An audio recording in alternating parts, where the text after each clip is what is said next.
సంబంధించినటువంటి అంశం చర్చనీయాంశంగా మారింది. ముఖ్యంగా టీడీపీ, జనసేన, బీజేపీ ఈ పొత్తులో ఉన్నటువంటి నేపథ్యంలో జనసేనకి టికెట్ల సంబంధించినటువంటి అంశాలు చర్చకు వస్తున్నాయి. ఇప్పటికే జనసేన అధినేత పవన్ కళ్యాణ్ దాదాపు చాలామందితోటి అక్కడ ఉన్నటువంటి జనసేన నేతలతోటి కూడా చర్చిస్తున్నారు. టికెట్లకు సంబంధించినటువంటి అంశాలు, ఏ నియోజకవర్గంకి ఇవ్వాలనే అంశాలపై కూడా పూర్తి స్థాయిలో వారు అక్కడ ఉన్నటువంటి సీనియర్ నేతలతో కూడా చర్చలు కూడా జరుపుతున్నటువంటి పరిస్థితి నెలకొంది. అయితే జనసేన పార్టీకి ఉన్నటువంటి కొంతమంది కొన్ని పేర్లను కూడా వారు పవన్ కళ్యాణ్ కూడా పంపించడం జరుగుతుంది.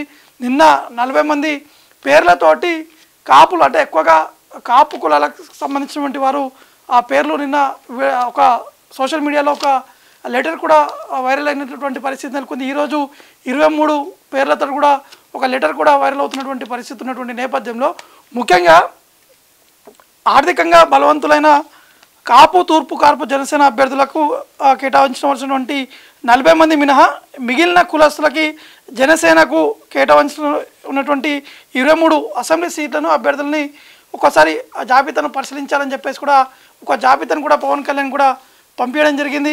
ముఖ్యంగా హరిరామ జోగే గారు కూడా పంపించడం జరిగింది. కాబట్టి ఈ కులస్తుల వారీగా, కులాల వారీగా ఇప్పటికే పవన్ కళ్యాణ్ ఒక సర్వే కూడా నిర్వహించినట్టు తెలుస్తుంది. ఏ నియోజకవర్గంలో ఏ విధంగా ఉంది, అక్కడ జనసేన ఏ విధంగా ముందుకు వెళ్ళి గెలిచేటువంటి అవకాశం ఉన్న అంశాలపై కూడా కులాల వారీగా కూడా వారు సర్వే కూడా చేయించినటువంటి పరిస్థితి. ఒకసారి జనసేన సంబంధించినటువంటి ఈ లిస్టు సంబంధించినటువంటి విషయం చూద్దాం.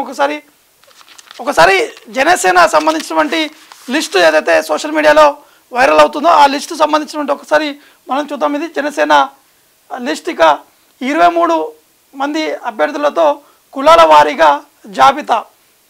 ఇక కులాల వారీగా ఒకసారి చూసుకుంటే బీసీ కులాలకు 7 సీట్లు, ఎస్సీలకు 7 సీట్లు, యాదవులకు 2 సీట్లు, కమ్మకి 3 సీట్లు, ముస్లింలకి 1 సీటు, ఎస్టీకి 2 సీట్లు, క్షత్రియకి 1 సీట్లు కేటాయించాలని చెప్పేసి పవన్ కళ్యాణ్ కూడా చెప్పినట్టు కూడా తెలుస్తుంది. కాబట్టి ఈ లేఖను కూడా పవన్ కళ్యాణ్ పరిశీలిస్తున్నారు. ఇప్పుడు ఒకసారి మనం ఎక్స్క్లూజివ్గా చూద్దాము. ఎక్కడ ఏ నియోజకవర్గాల్లో కులాల వారీగా ఏ విధంగా ఉంది, ఎవరు పేర్లు ఉన్నాయనే అంశాన్ని కూడా ఒకసారి మీకు చూపించేటువంటి ప్రయత్నాలు చేస్తాను. ఇక తెనాలి నుంచి కమ్మ వర్గానికి చెందినటువంటి నాదెండ్ల మనారు, ఇక నర్సాపురం నుంచి బొమ్మిడి నాయకర్, ఇక అగ్నికుల క్షత్రియాకు సంబంధించినటువంటి కులాల వారికి అక్కడ ఎక్కువగా పట్టున్నటువంటి నేపథ్యంలో వారికి ఇస్తే బాగుంటుందని చెప్పేసి కూడా తెలపడం జరుగుతుంది. ఇక గోపాలపురం నుంచి బి సువర్ణరాజు ఎస్సీ ఆ కులాల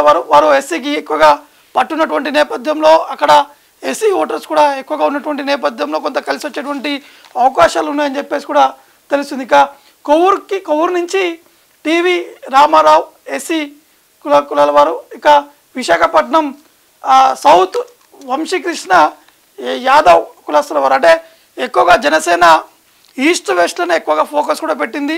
దాంతోపాటు వైజాగ్, శ్రీకాకుళం, విజయనగరం ఈ 3 జిల్లాలో కూడా జనసేన పార్టీ అధినేత ఎక్కువగా కార్యక్రమాలు కూడా నిర్వహించడం జరిగింది. పెద్ద ఎత్తున జనసేన కూడా ఎక్కువగా ఫాలోవర్స్ ఉన్నటువంటి నేపథ్యంలో ఇక్కడ వైజాగ్, విశాఖపట్నంతో పాటు శ్రీకాకుళం, విజయనగరం పైన ఎక్కువగా ఫోకస్ కూడా పెట్టినట్టు కూడా తెలుస్తుంది. కాబట్టి ఇక విశాఖపట్నం సౌత్ నుంచి వచ్చేసి వంశీకృష్ణ యాదవ్కి ఇవ్వాలని చెప్పేసి కూడా పరిశీలించాలని చెప్పేసి కూడా కోరినట్టు కూడా తెలుస్తుంది. ఇక ఇచ్చాపురం నుంచి బీసీ వర్గానికి చెందినటువంటి దాసరి రాజుకి, ఇక ముమ్మడి వరం నుంచి పితాని బాలకృష్ణ శెట్టి బలిజ కులాల వారికి కేటాయించాలని చెప్పేసి కూడా తెలుస్తుంది. ఇక రాజోలు నుంచి చిరపాక రమేష్ బాబు, బొంతు రాజేశ్వరరావు, దేవి వరప్రసాద్ ఎస్సీ కులాల వారికి కేటాయించాలంటే ముగ్గురికి ఉన్నటువంటి బలం కావచ్చు, అక్కడ ఉన్నటువంటి ఓటర్స్ కావచ్చు, అక్కడ ఉన్నటువంటి ప్రస్తుతం ఉన్నటువంటి పరిస్థితులు ఎవరికి పట్టు ఉంటే ఆ ముగ్గురిట్లో ఎవరికైనా కేటాయించవచ్చు అనే అంశాన్ని కూడా వారు తీసుకురావడం జరిగింది. అందుకే రమేష్ బాబు, బొంతు రాజేశ్వరరావు, దేవి వరప్రసాద్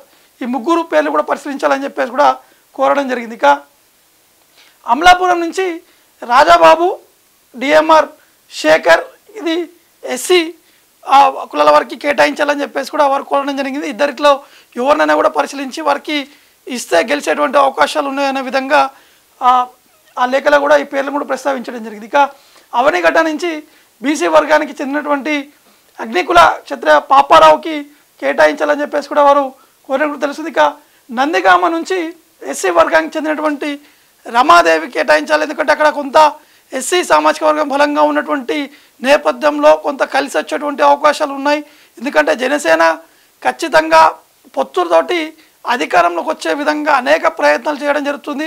అధికార పార్టీపై అనేక ఆరోపణలు చేశారు. ఎందుకంటే అధికార పార్టీ నేతల వల్ల చాలామంది ప్రజలు రాష్ట్రంలో ఇబ్బంది పడుతున్నటువంటి నేపథ్యంలో ఈ అన్ని సామాజిక వర్గాలని కలుపుకొని పోతే ఖచ్చితంగా కలిసి వచ్చేటువంటి అవకాశం అనే విధంగా జనసేన అధినేత పవన్ కళ్యాణ్ కూడా ఈ పేర్లను కూడా పరిశీలిస్తున్నట్టు కూడా తెలుస్తుంది. ఇక విజయవాడ వెస్ట్ నుంచి బీసీ వర్గానికి చెందిన పోతుల మహేష్, ఇక గుంటూరు వెస్ట్ నుంచి బొనబోయిన శ్రీనివాస్ యాదవ్ కులాల వారికి, ఇక పెదకురాపడవు నుంచి కమ్మ వర్గానికి చెందిన బొర్రా వెంకట అప్పారావుకి పైన కూడా పరిశీలించాలని చెప్పేసి కూడా వారు కోరినట్టు కూడా తెలుస్తుంది. ఈ లిస్ట్ అనేది ఇప్పుడు చర్చనీయాంశంగా మారింది. ఎందుకంటే మొదటగా 40 మంది పేర్లతో కూడా ఒక లిస్టు బయటికి కూడా రావడం జరిగింది. ఆ లిస్టు ఏపీలో ఎక్కువగా చర్చనీయాంశంగా మారింది. ముఖ్యంగా ఈ 40 మంది లిస్టులో మాత్రం ఎక్కువగా కాపు కులస్తులు వారి పేర్లు మాత్రం ఎక్కువగా ఉన్నటువంటి నేపథ్యంలో ఇప్పుడున్నటువంటి ఈ 23 మంది లిస్టులో మాత్రం అన్ని కులాల వారీగా అక్కడ ఉన్నటువంటి వారి బలం ఆ నేపథ్యంలో ఏ విధంగా ఉన్న అంశాలను కూడా పరిశీలించాలని చెప్పేసి కూడా కోరినట్టు కూడా తెలుస్తుంది. ఇక తణుకు నుంచి వీడివాడ రామచంద్రరావు, భోగవల్లి ప్రసాద్ కమ్మ కులాల వారికి కేటాయించాలని చెప్పేసి కూడా ఈ తణుకు నియోజకవర్గం నుంచి కేటాయించాలని చెప్పేసి కూడా కోరినట్టు కూడా తెలుస్తుంది. ఇక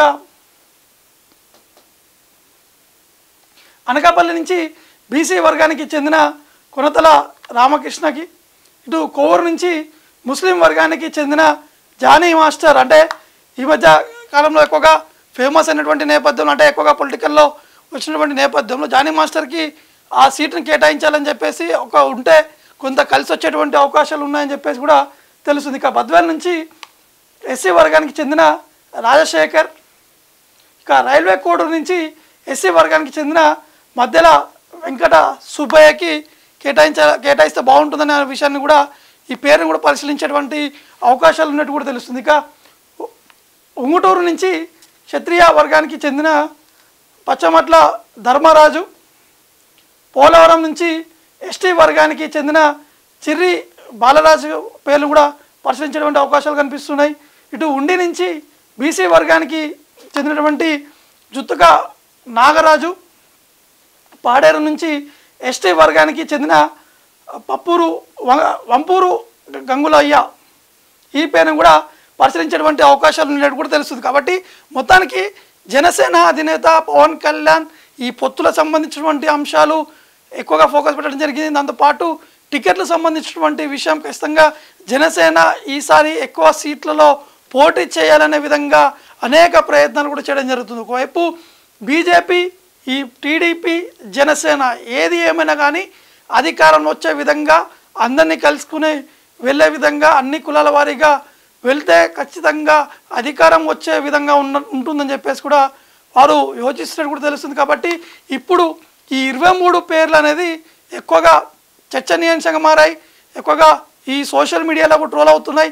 ఈ పేర్లని పరిశీలిస్తే ఖచ్చితంగా గెలిచేటువంటి అవకాశాలు ఉన్నాయనే విధంగా ఈ యొక్క లేఖను కూడా జనసేన అధినేత పవన్ కళ్యాణ్ కూడా పంపించడం జరిగింది. కాబట్టి చూడాల్సింది జనసేన అధినేత పవన్ కళ్యాణ్ ఆల్రెడీ అన్ని కులాలకు సంబంధించినటువంటి వారితోటి చర్చలు కూడా జరిపారు.